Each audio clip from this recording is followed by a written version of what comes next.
hope everyone up to the back can hear us. Yes. Perfect. Thank you so much everybody for being here. This is the first event I'm doing in Chennai, so I'm especially pleased to see so many familiar faces. Thank you. Welcome back to Chennai, ma'am. Thank you. It's a pleasure to be here. So, although she needs no introduction, Chitra ma'am, I will say a few words. First, she is my favorite author, and my brother thinks I'm her groupie because last year when I was attending the second event in a row, he's like, "What are you, a groupie?" I'm like, "Yes, I am."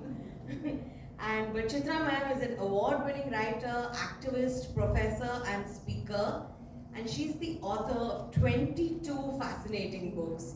This is book number 22.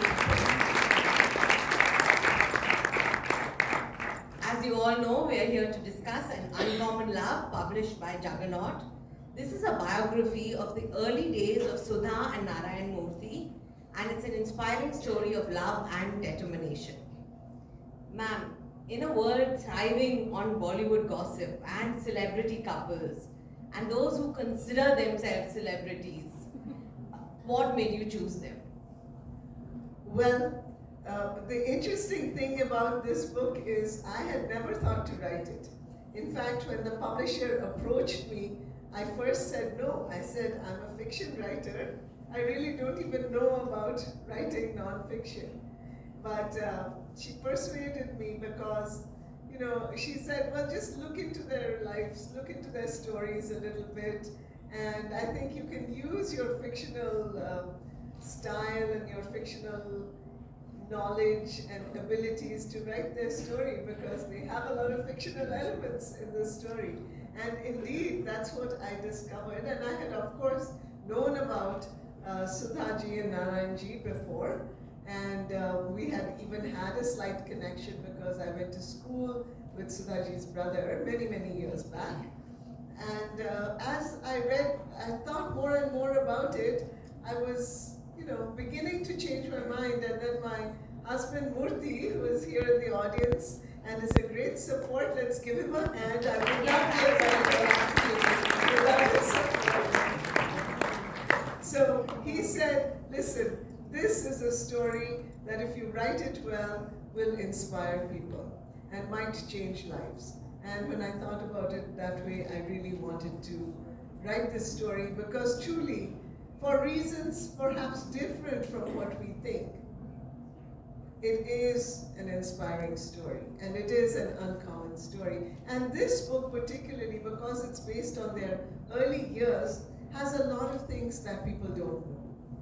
It is, I agree. That's in fact my next question, that how did the title of the book come about? Because after I read it, I did say it is an uncommon love.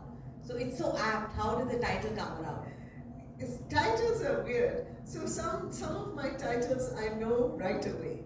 Okay? For example, my previous novel, which I think many of you have read, Independence, yes. Which is about partition and the freedom struggle. I knew right away what the title was going to be because it was about India's independence and the independence of women and how the three women who are the main characters are going to learn to become independent. But this book, I did not know until the book was written. And then I'm thinking of many different titles, but finally I came across this.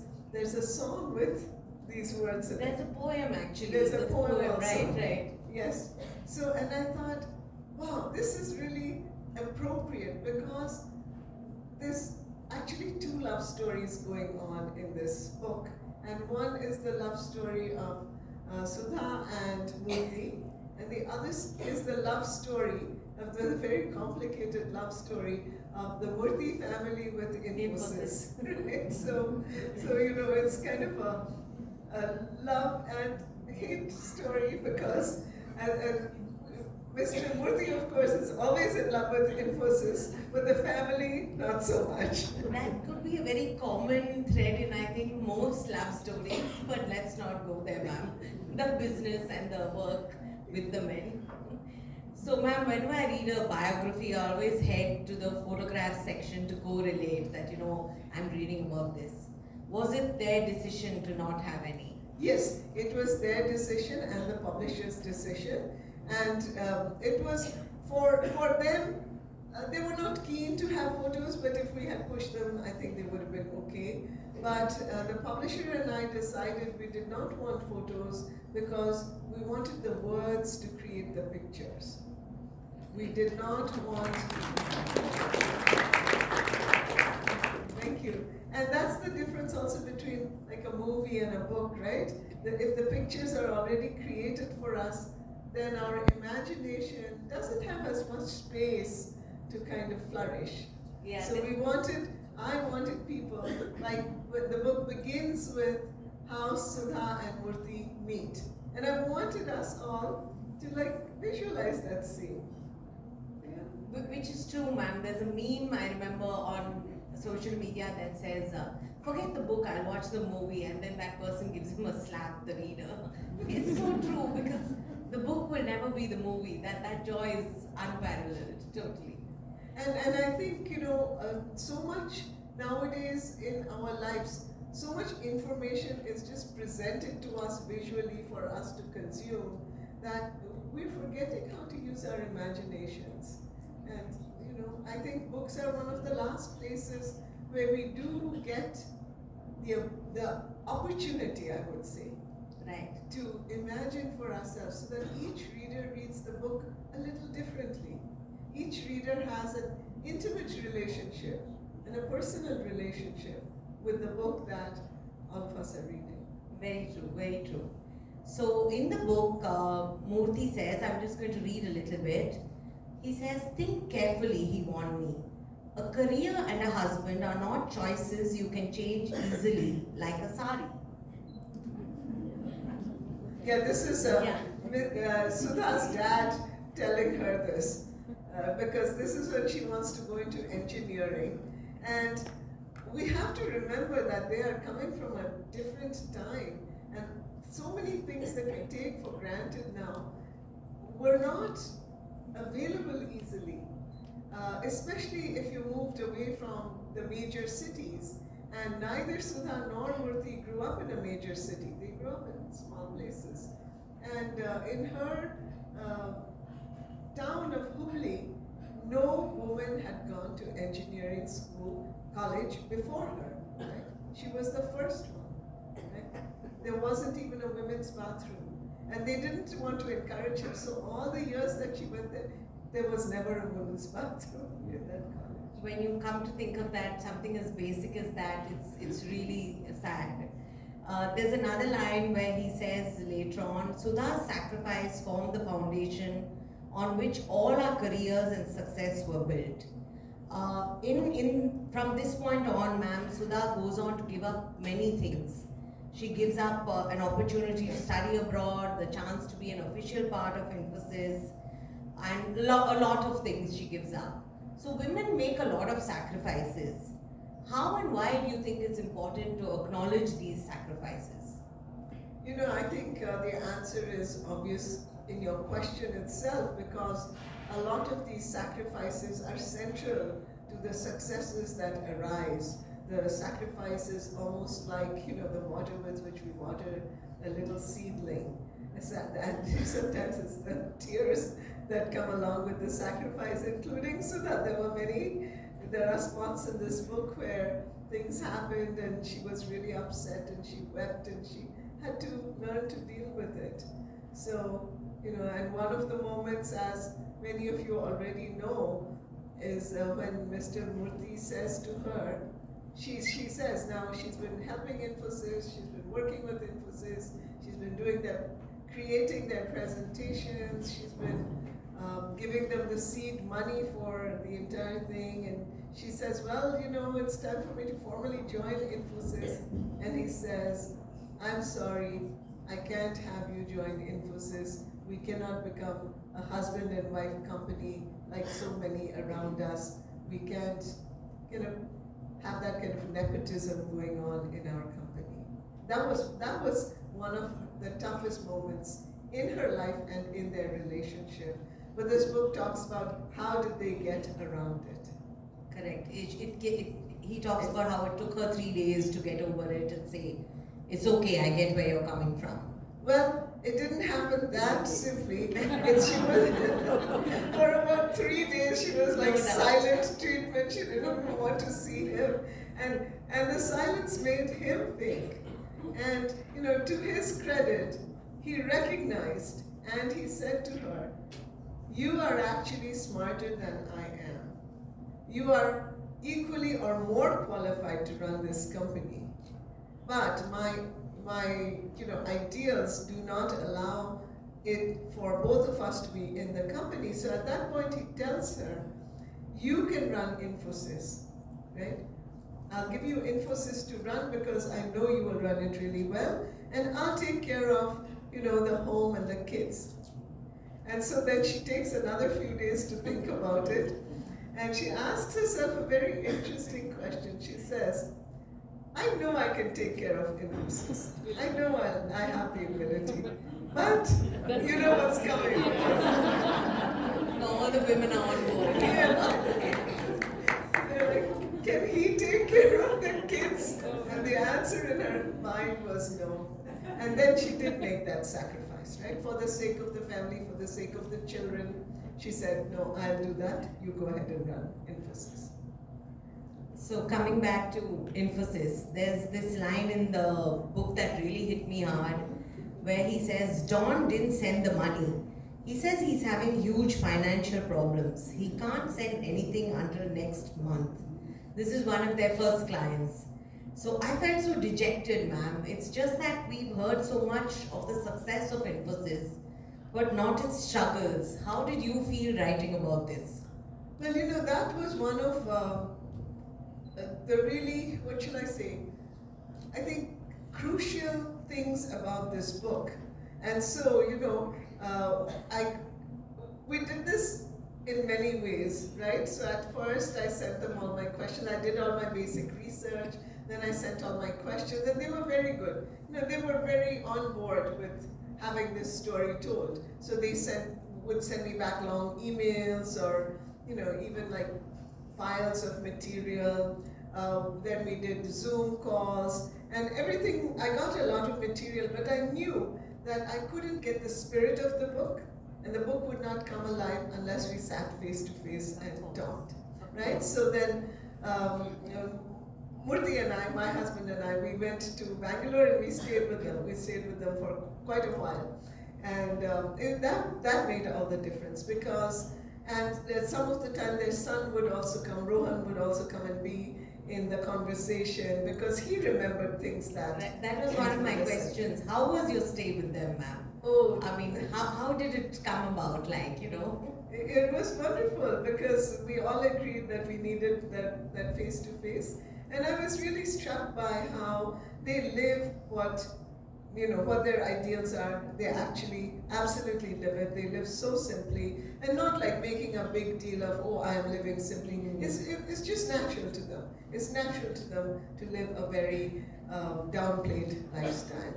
But, so what was interesting is, and I'm sure in your own lives, perhaps you have seen this in your own families, sometimes they would remember things quite differently. And then they would have these arguments, no, you remember it wrong, I'm remembering it right. And then Rohan would come in and say, but I remember you telling me. So there would be sometimes 3 versions going around, and finally we would reach one that everyone was happy with. So here, what you're talking about is Don. And Don has not sent the money, and Murthy by now has quite a few employees, and one of his real, what should I say, rules by which he lives is my employees have to be paid on time. Yes. So, but the money hasn't come. So now what are they going to do? So Sudha says, I'm going, I have jewelry. Let us give that to the bank as surety and get a loan. And Sudha doesn't remember it like this. So she said, oh really? I don't think we did that. I think we talked about it, but we didn't do it. And then Mr. Murthy reminded her, listen, we went there, you took off your bangles, and he said, it was so difficult for me. I was on the point of tears, as the point of tears, because his own mother, after, Mr. Murthy's family was not a rich family. In fact, they were in situations of poverty often while he was growing up. And he remembered his mother taking off her bangles and pawning them and never getting them back. So when he saw Sudha doing that, it was like, you know how old memories come up and they become traumatic? Thanks to Bollywood, this is like the biggest thing. I mean, it is for a woman to give up her jewelry and pawn it. It is. Yeah. Well, but what Sudha said to him is, what is gold for? It's to take care of these problems. That's why women had jewelry in the first place. And so she was very, it wasn't a big deal to her. So she had forgotten all about it. Then he reminded her, and then we created the scene, we put it together. But so that's how we sometimes wrote the scenes. They would talk among themselves, and then I would get a sense of the visual. This is a very visual book. All the scenes are very dramatic and visual, because that's how I saw it as I was writing it.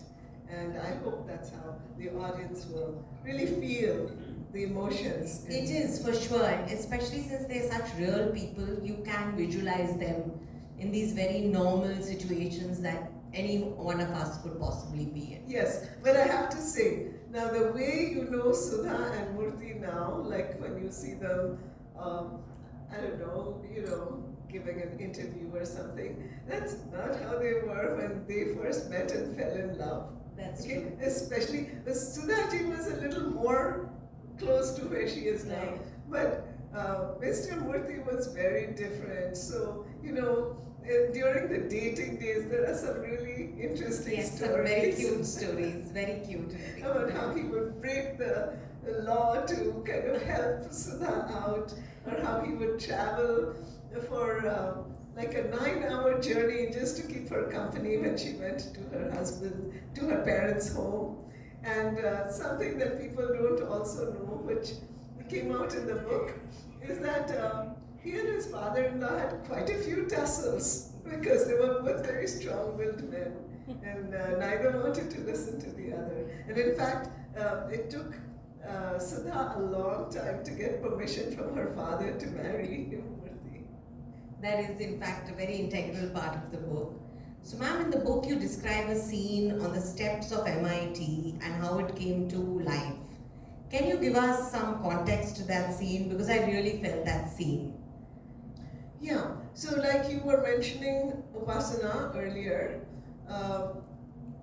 when Sudha had finished her college, she applied for graduate school abroad, and she got a letter from one of the professors at MIT saying, yeah, I can get you a research position, and then you can join the program and you can get a PhD.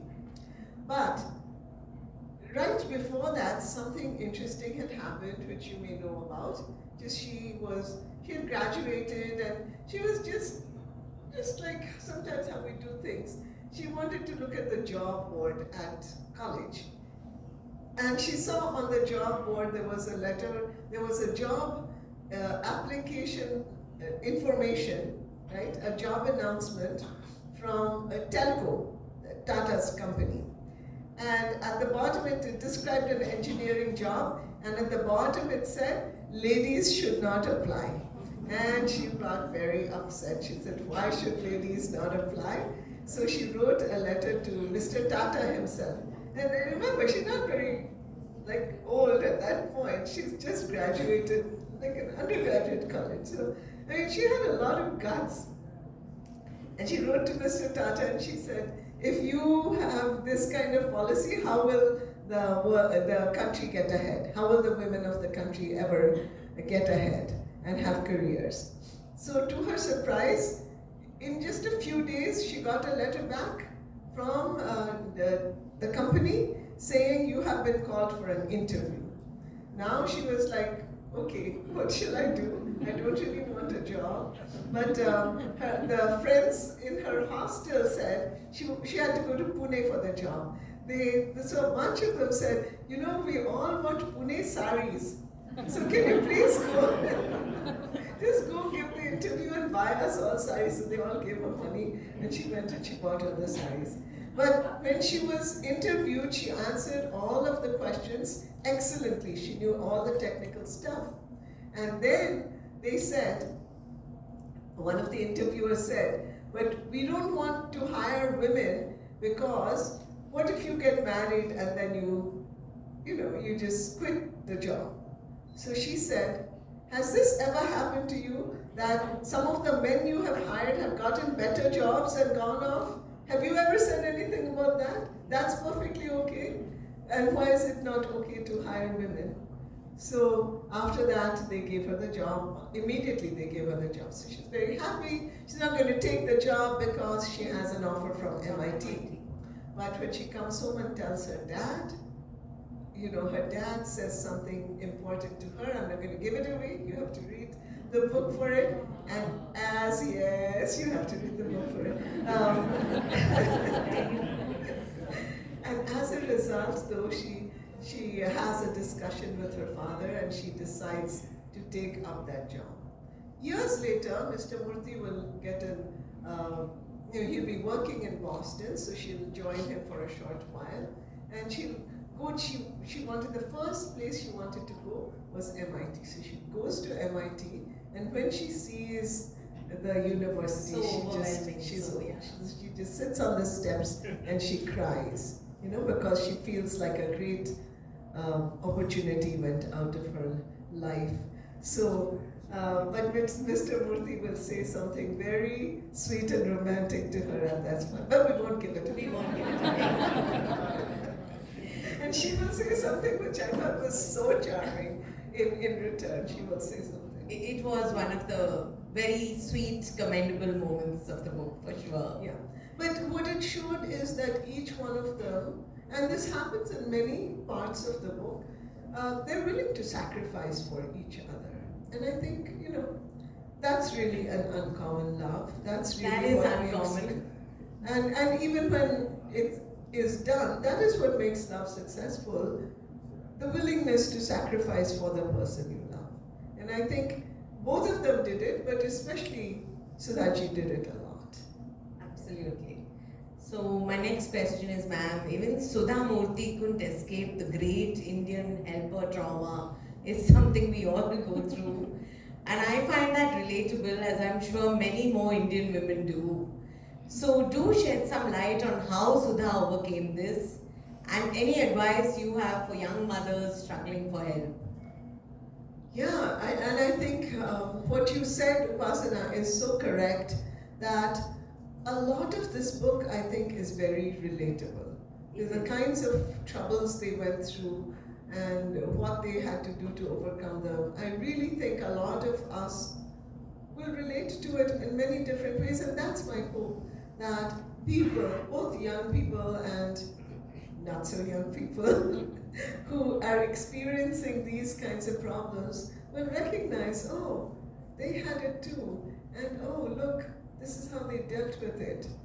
Yeah, not always were they able to remove that problem, but they learned how to deal with it. Anyway, so this is after marriage, Sudha has a baby, and but Miss Murthy ji is really keen on starting Infosys, so they have to save money, right? So Sudha can't quit, and Sudha can't quit because one person has to have a stable income. So they've decided that she's going to be the one. She has this great job with Tata, with Telco, and she's going to keep her job. So Murthy quits, and he's starting Infosys, but they have a little baby, and like you said, she can't find good childcare in Mumbai, and later in Pune also she can't.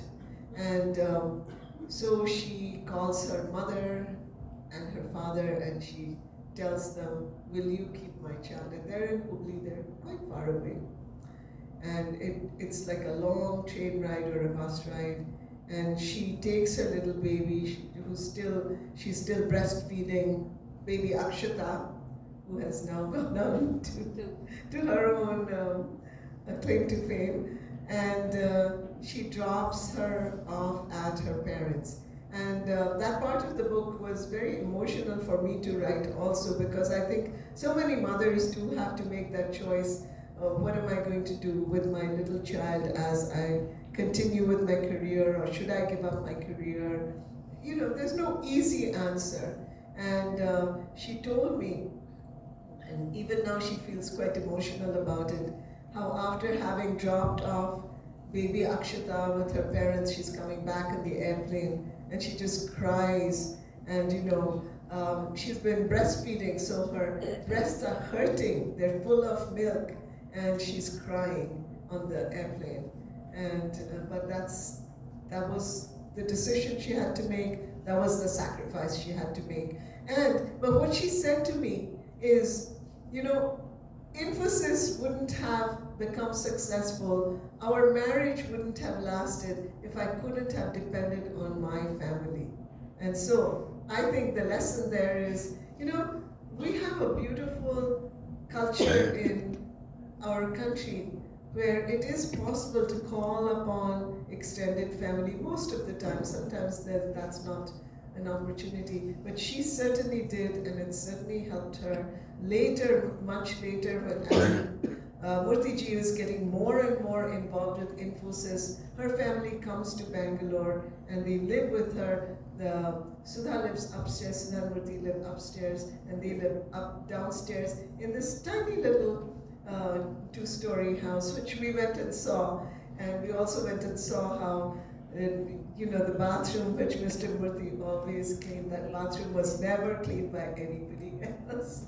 That is something that's really remarkable. He used to wash the bathrooms himself all the time. He said, I don't Till feel much right. later when health got in Yes, the way. until as long as he was just able to do it, he always said, nobody should clean my dirt. Right, and Akshata was with her grandparents for almost 2 years. Yeah. That has to be hard, yeah. And not only was it hard, what was particularly hard for, I think, especially for Murthy, but much more for Sudha, is she didn't know who her parents were. She thought her grandparents were her parents. And she thought, oh, these are so nice people. They come every 2 weeks and they play with me and they bring me gifts. But these are my real parents. And actually, even much later, Akshata would say, my grandfather was my real father. And Mr. Murthy, she said, was my bonus dad. That is sweet though. So ma'am, this is your first outing in the non-fiction department, but I must say it reads very unlike non-fiction.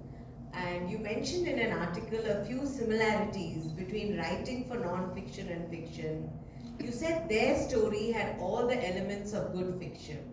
So please elaborate on that. Well, it has the drama, it has the romance, it has the tragedy, and it has ultimately, how people overcome, yes, and some of the wisdom along the way, and how people overcome. So there are moments of there are great scenes in there when they were telling me these stories.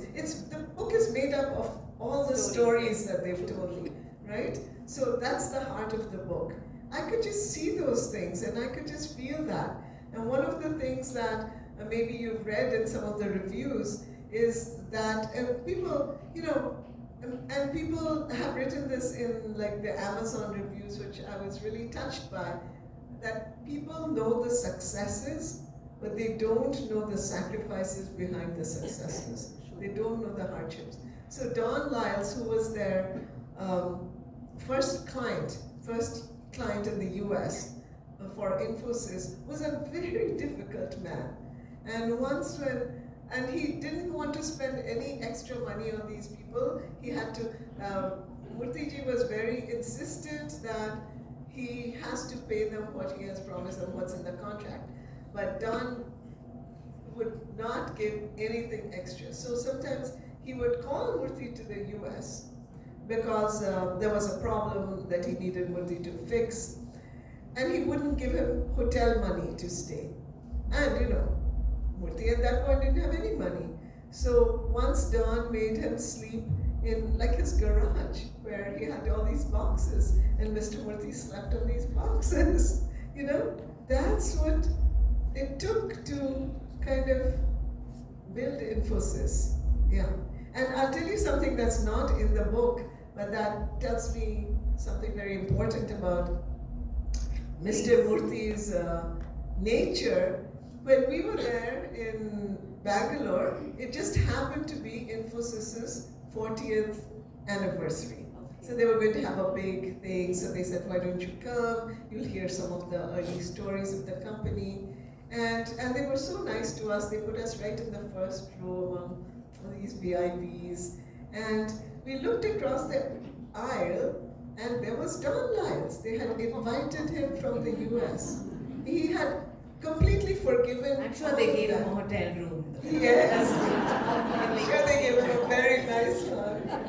We're Indians after all. Yes, they did. But I remember that Sudhaji once said, so when all this was happening and Don was being invited, Sudhaji was not very happy. She didn't want him to be invited. She was very upset to him, on behalf of Murthy that he had treated like that. So she said to Murthy, you're so forgiving, you're like Gandhiji, but I'm not like Kasturba. I'm not going to forgive him. That's a good one, really. But it is, I think, human nature to be. He was especially nasty. He was very difficult. I was in fact surprised that you continued doing business with him for so long. Well, you know, at first they didn't have a choice. They had to grow. But Murthyji realized that that was not a good situation, so he started diversifying. So sometimes, you know, our successes come because of our difficulties. And I think it pushed him to grow Infosys and get many customers and just get out from under Don Lyles. That's such a lovely line, ma'am. Our successes come because of our difficulties. I'm going to remember this one. So ma'am, you mentioned that this book is a love story on varying levels. So what are those levels and which ones did you relate to most? Well, you know, even in terms of the love story, I realized something which I'm sure all of us know it, but you know, sometimes we know things, they're in the back of our minds, but then something makes us really see them, is how love changes, right? In the beginning, it's a romantic story and they're doing all these romantic things, and then they start making sacrifices for each other and for their children, and then they learn what is true partnership. And in one part of the book, actually, Sulaji says this very nicely. So he's about to make some difficult decision about Infosys. They're going to take a chance on a big contract. And she says to him, go ahead. She says, you be the trapeze artist. I'll be your safety net. And I just like that. And you know, at different points of their marriage, it's not always Mr. Murthy who's going to be the trapeze artist. Sometimes it's her, and he is her safety net. And sometimes it's him, and she is his safety net. But I thought that was a beautiful image of a relationship, a good relationship. That, you know, and the other thing, so I asked Saji, I said, you guys are quite different, right? What made your marriage succeed? So first of all, she looked at me and she said, you know, I didn't know he was going to change so much. Otherwise, I might not have married him. Because he was very light-hearted when he was younger. Light-hearted, adventurous, he backpacked all over Europe. And then he became very, very serious. He loved to read funny books. For years after he started Infosys, he did not read a book that was not connected to his work. You know? So he completely changed. And she said, I don't know if I would have married him. This man sitting here. But then they told me that one of the things that they felt really helped each other, or really helped their relationship, is they always respected the other person's decision. Often they felt that the decision was not the right one, and they would explain why they felt it was not a good decision, but ultimately they always allowed the other person to make that decision. and figure out for themselves if it was right or wrong. So, that kind of, I've got your back, I'm going to give you advice, but I will also let you make your own mistakes. I think that is really important in a relationship. I mean, I learned a lot of things. There was a point when I told Sudha, darn, I wish I knew all this 30 years back. It would have helped me in my relationship. Well, maybe that's a good thing. Like, people who are thinking of getting into a relationship now can read this book and learn a lot more. They were very frank also with each other. They always told each other what they felt. I think, and that's really important. So often we don't feel like we can tell our partners something. For whatever reason, they'll get upset or I don't want to hurt their feelings. But both of them believe that what I'm thinking, I must tell. I must tell. Which is a good policy, I think, to follow. So, ma'am, in the book you say, there's this line that says, later he told Sudha, faith gave me the energy I needed. It helped me overcome problems for which I had no solutions. In the recent past, there's been a lot of talk about faith in India. How can we teach the next generation, and how do we keep faith relevant? Interesting thing about Murthy ji, which I think he hadn't really talked about much before this, is that he is a very staunch devotee of Raghavendra Swami. Their whole family is, right? But in terms of public living, or public, policy, at Infosys, he never proclaimed that or even let people know that in many ways, right? So when Infosys had a new office, most of the employees were Hindus, so they said, can we do a puja?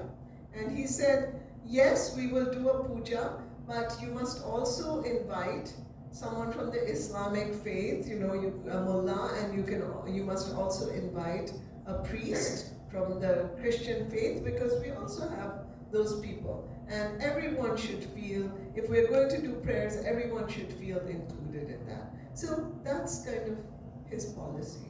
That's amazing that he actually did that. When I read that line, I felt that was something so important for people to follow. Yeah, and he just felt that that was the right thing to do. Yeah. That everyone should feel included. So ma'am, throughout the book, I felt Sudha was a bit rigid and strict in her parenting. Do you feel? Yeah, her children also told me they felt that way. I think all children feel that, but nevertheless. But today, ma'am, when this generation is so woke, they are so aware, isn't it necessary to take their feedback and input for everything? Like, can we afford to be that way? Yeah, things change, right? So she was strict with the children when they were younger, but I think her children also always felt that they could talk to her, they could discuss things with her. So, in fact, Sudha told me, and you might have read this elsewhere also, it may have been mentioned, but her whole life trajectory changes at a point when she decides that Infosys must start a foundation.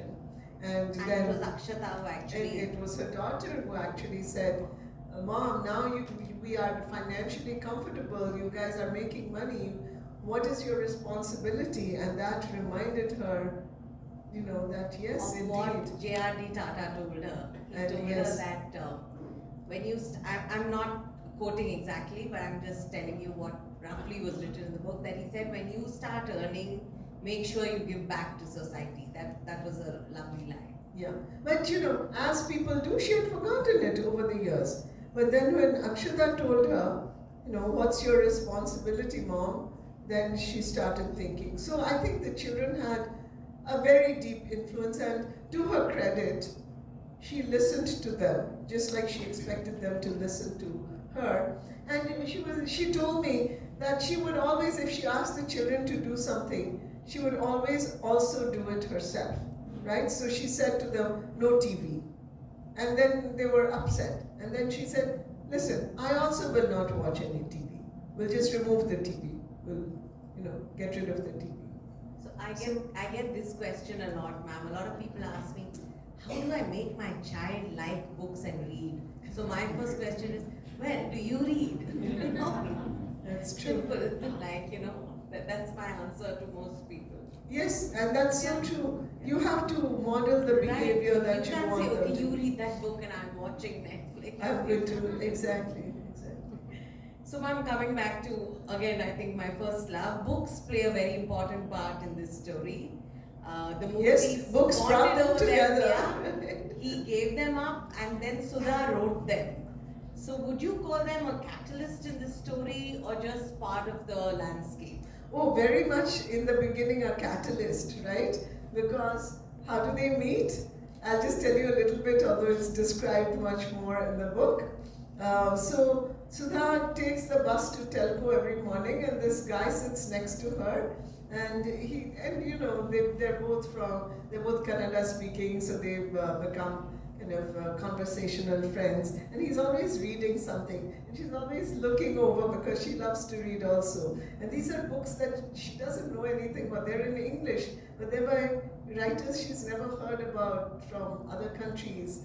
And in each of the books, there's a name. It's Narayan Murthy, right? It's written. So she's like, who is this Narayan Murthy? He's been all over the place, and the place where he bought the book to read it. So, different countries in Europe. So she's like, who is this? Is he a global bus conductor? That's what she says. And then this guy says, well, we're sharing a flat. Why don't you come over and introduce? And she's like, no, because she was the only woman in the company, and she knew that she had to be very careful in her behavior. So she never went to people's, guys' homes. But then he says, he has a whole wall of bookshelves filled with books like this, and then she's really tempted. She says, okay, I'll come. And that's how she meets. So really, books are at the center of their romance. And then she turned to be an author. She's written so many books, lovely ones. Yeah, and her writing comes about also very interestingly, because her son, Rohan, the second one, when he was born, he had terrible allergies. Therefore, he could not get his inoculations, right? He couldn't get his shots. And so for over a year, she was quarantined with him in this one room in her parents' house. She couldn't go anywhere. She couldn't see anyone because she might bring back germs for him. And she was like going nuts. She was like, what am I doing with my life? What am I going to do? And she said, okay, one thing I can do is write stories. And that's when she really became an author. So she took like hardships, right? She took negative situations and turned them around. And I thought that's a quality that is worth learning. Absolutely. She was very pragmatic. She was like, okay, there's no point weeping and wailing and saying, okay, all of this is going on in the outside world. I got my engineering degree and now I'm just sitting in this bedroom all the time. She was like, that's no use. What can I do?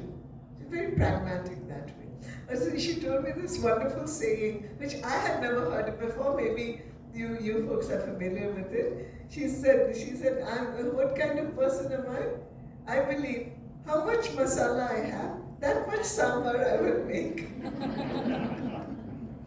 that was a lovely line. I remember. Yes, these very folk wisdom kind of things. So ma'am, there's a small passage I'd like you to read out. Because ma'am reads very well, so why not? From here, ma'am. Okay, it's okay. Yeah, it's okay. My bookmarks, nothing else. From here? Yeah. You're a glass half full. So this part is talking about how, when finally Rohan is okay enough to get his shots, then the family comes back. She comes back with her children to Bangalore, and now she's helping Infosys. And Rohan by now has become very attached to her. So he won't let her go anywhere. Like, she has to take him everywhere with her. Like, if she's running an errand for Infosys, he has to come along. But she's okay. She's okay. So Sudha would be forced to take him with her. If she had to travel in the evening, she wrapped him from head to toe in a sheet to protect him from mosquitoes because his skin was still very sensitive. It was a challenge, but she never complained. And this is the part you wanted me to read. Murthy appreciated Sudha's positivity, recognizing how different her attitude was from his. Once he told her, "You're a glass half full kind of person. I, on the other hand, always see the glass as half empty and have to set off looking for the jug." "That's why we make a good team," Sudha replied.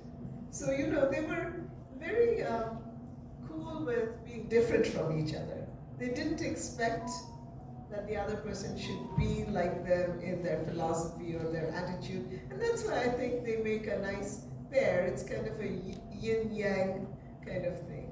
Yeah. Opposites do attract, you would say, Opposites do definitely. attract. Opposites do attract. So, ma'am, towards the end of the book, you mentioned that about this story, it is always relatable, and this indeed is a love story. So, please share a few thoughts on the same. Well, my hope is that this story will be a relatable one, and that it will make us see, first of all, see the Murthis in a different light, but also see what lies behind a successful relationship and what kind of, I don't know, what kind of experiences and challenges what kind of challenges lead people to become giving and become philanthropists and become people who live according to their ideals. One of the things I wanted to definitely make clear through this book, and the Murthis were very much on board with this, is they're not a perfect couple, they're not perfect people, they're very human, right? They have their fights, they have their tears, they have, their moments of losing their temper. There's a part there where the children are playing Nintendo and they're fighting over it, and Murthy's come home from Infosys with a big problem and he wants to discuss it and get Sudha's input, but these children are just making so much noise, and finally he just loses his temper. He goes over there and he picks up the Nintendo player and he throws it across the room and it breaks into pieces, and everybody just stares at him, and then he feels very bad, but he doesn't say anything. And so, there are moments like that. They're just very human people. So I think this is a book that says just ordinary human people can do extraordinary things. We all have it in us to do extraordinary things, to follow our principles. And that to me is a very inspiring thing and a hopeful thing. And it's my hope that many people who read this book in some ways will be changed by it. And believe it or not, the line I underlined to say right now was, it's a classic Chitra Banerjee Divakaruni line. It says, a human template for success. That's what she's written towards the end, ma'am. So it's a line that makes you sigh, ma'am. What would you say one should take as a relatable human template for dreams? I think it has to be different for everyone. But first of all, we have to have those dreams. I think what is special about the Murthis is they always had the dream, they never gave up the dream, they modified the dream as necessary, but they kept dreaming it together. And even at the end of the book, there's a scene where they're lying in bed and he's dreaming about Infosys and what he's going to do. He's going to build this campus in Mysore and all of that. And she's dreaming about how she's going to help, people who have very difficult lives, and she's thinking about working with the sex workers, which would actually become her first major project in Infosys. And of course, neither of them have any idea of how difficult these things are going to be, but they have the dream. And I think we can all have dreams, right? From way across the world, Martin Luther King, he said also, "I have a dream and that dream changed America. I think if we all have our dreams, become aware of what they are, and go after them in whatever way is right for us. But we don't give up on the dream, we go after it. We too can change the world we live in. Well, I must say at this point that I had a dream. That's beautiful, ma'am, really. I had a dream to do an event in Chennai, and with you, it could be even more fulfilled than this. So Thank that you, is giving me Upasana. so many goosebumps right now. Thank you, Upasana. Upasana and I first met in Gurgaon, where she interviewed me. Yes, and yes. It's a real pleasure to do that again, and hopefully more in the future. Definitely, ma'am. So, ma'am, what was the one takeaway from respectively Sudha and Narayan Murthy ji after all the interactions you had with them and actualizing this book? Okay, and this is just personal for me. And my hope is, and I'm sure I'm correct in hoping this, that each person who reads the book will take something different from it, right? But for me, what really struck me, and as much when we went and spent time with them, is that how they use their money the way they feel it should be used. Their money never uses them, right? They are in control of that relationship, right? And I thought that was just wonderful. They're very clear, and in this they're both together. They're very clear about what money is for and what money is not for. And they're very clear that money is not going to make them change their lifestyle, or change the kind of person they are, or change how they behave towards people. You know? And I thought, wow, that's something, right? To not be owned by the things that we own. That's a lovely line, ma'am. The money did not use them. That's a lovely line. They just used it, but it didn't use them, it didn't own them, it didn't change who they thought they were. Very true. So, last but not least, ma'am, I can't let you go without asking about My Palace. It's, one of my most favorite books, along with many others here. And even though as readers and passionate readers, we're going to be very disappointed, when will the movie or the series come out? Oh, okay. Palace of Illusions, all right. I have to disillusion you by saying, I don't know. That's okay, we can live with that. This is a question that every once in a while I ask the producer, and they're like, we're looking for the perfect, and then they add something. The perfect director, the perfect actress. You could just tell them, like, we already know we're going to be disappointed, but we still go watch the movie or series.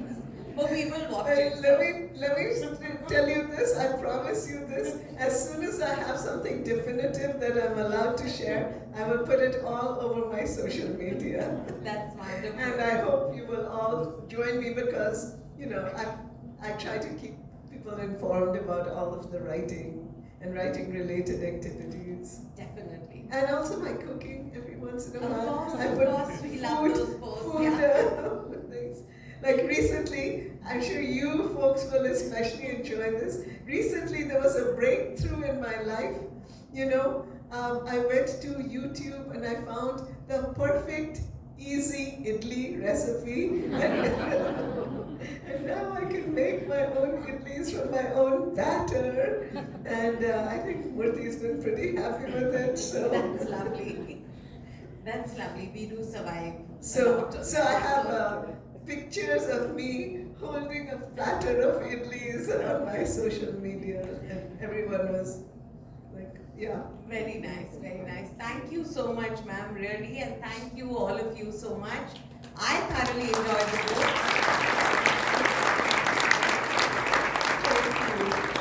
And I hope you will all pick up a copy. We have time for some audience questions, so if anyone wants to ask one, please feel free.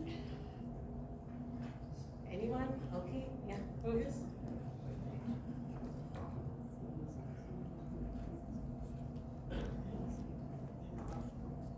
Ma'am, among the many wonderful women characters you have created and scripted, which one is your favorite character, ma'am?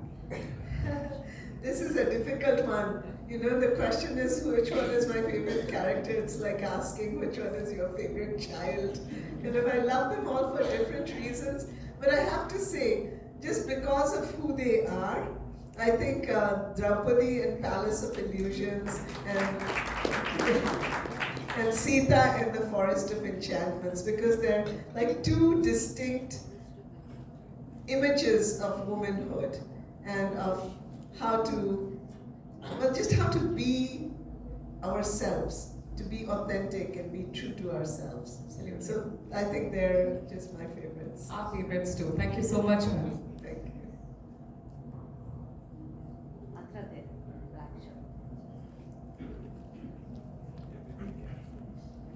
Hello. From the book, it seems that Mr. Murthy and they are very shy kind of people. So, what inspired them to open up and have their experiences penned down? You know, I have to say, there's a couple of things. So, I think one of them is the fact that we had met originally many years back, because I'm friends with Sudha's younger brother, and his wife especially is a very good friend of mine. So I think there was a level of trust. I think also the children really encouraged them and pushed them to take part in this project, because they felt that people had a lot to learn from their parents' stories, and especially the stories of their early lives, which people really don't know much about, which shows how they overcame a lot of difficulties. They felt that those were important stories.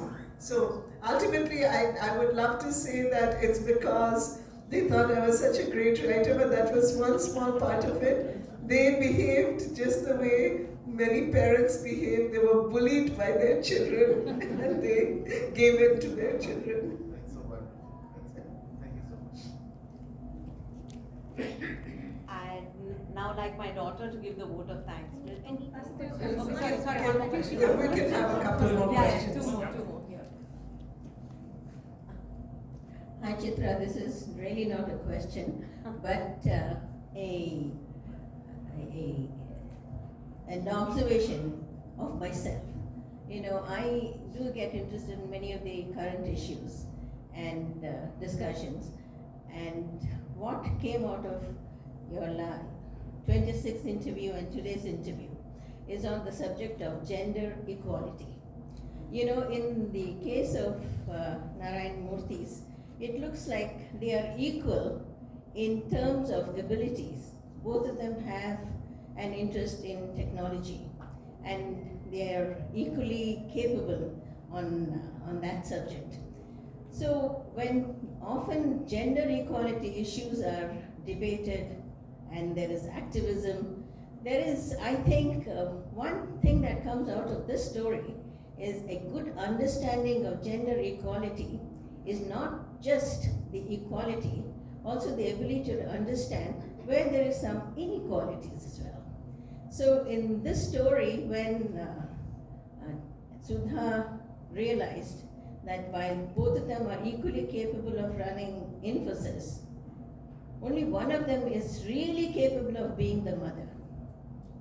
I mean, so these are some realities that also need to be factored in some of these hot issues that you often see fought out and debated in many of the public arenas. So this is a story, and I think out of this book, hopefully an understanding of gender equality may be a lesson that can come through for many. I think that's a great point. Yeah. Also very quickly, you know, we both live in Houston. I want to know, when did you guys run away to Bangalore? Most of the time we know where each of us is. Yes, we have I our don't remember secrets. those periods of absence. I'm very curious. See, you didn't invite us to enough parties. That's why you didn't know when we were gone. Madam, based on your interaction with Mrs. Murthy, in future, if she is given an opportunity in the central government, which division or which department would she excel? Which are key roles? Because women are given Steel Authority of India, OGC, all of Yes, I know. That's a difficult question. I'm going to take an easy way out and say whichever division she chose, I'm sure she'd be really good at it. And I really mean it. Because she's also very, very hardworking. She does her homework. For all of these interviews, everything she prepared really well so that she could give me all the facts that I needed. So whatever job she takes up, she really does it very well. When she started Infosys Foundation, she didn't know that much. She struggled really hard to do a good job with it. Yeah. So, ma'am, of all your interactions with Where are you? Okay. of all your interactions with the Murtis when you were staying with them, which was the most memorable? Oh my, let's see.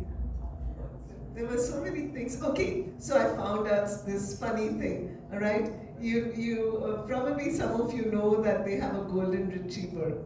The golden retriever's name is Gopi, and yes, and Sudha has started this series of children's books about Gopi. Gopi is very cute. All right, he's also very spoiled. He jumps onto the couch anytime he wants, and I didn't realize that Mr. Murthy is not so fond of Gopi.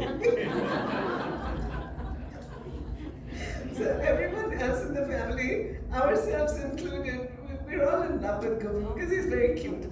There's a large golden retriever. But Mr. Murthy, when Gopi comes, he just moved a little bit. And then later he told me that when he was young, one of his best friends was bitten by a dog and had to have all those shots and all that. And he said, I've never overcome that. So he tolerates Gopi, but he doesn't love him. So, but it just showed such a human side of him. One last question? Hi. My question for you is this.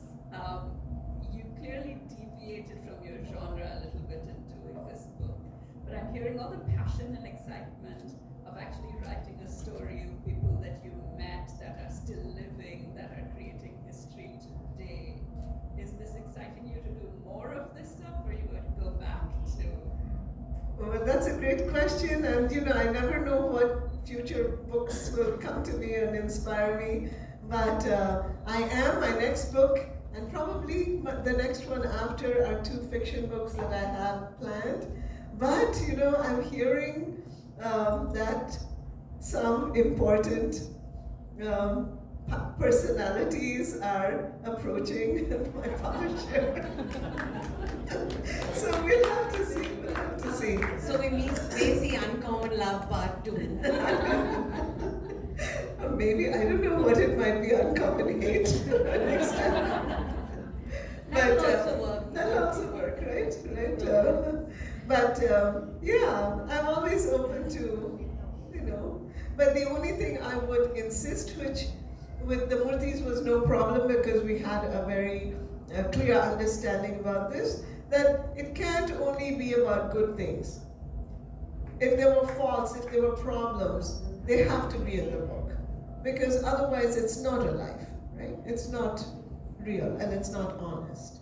So, if there are, I don't know, famous people out there who want me to write their story, yeah, it's got to be all the positives, but also the negatives.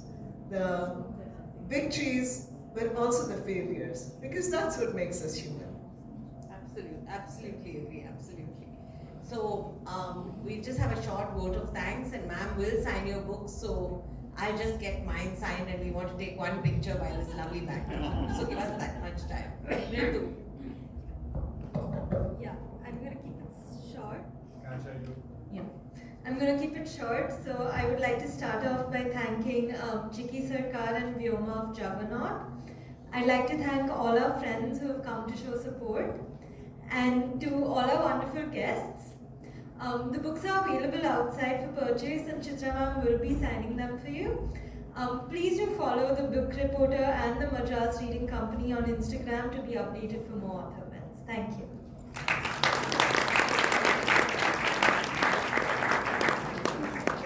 And we'll take a picture by the back.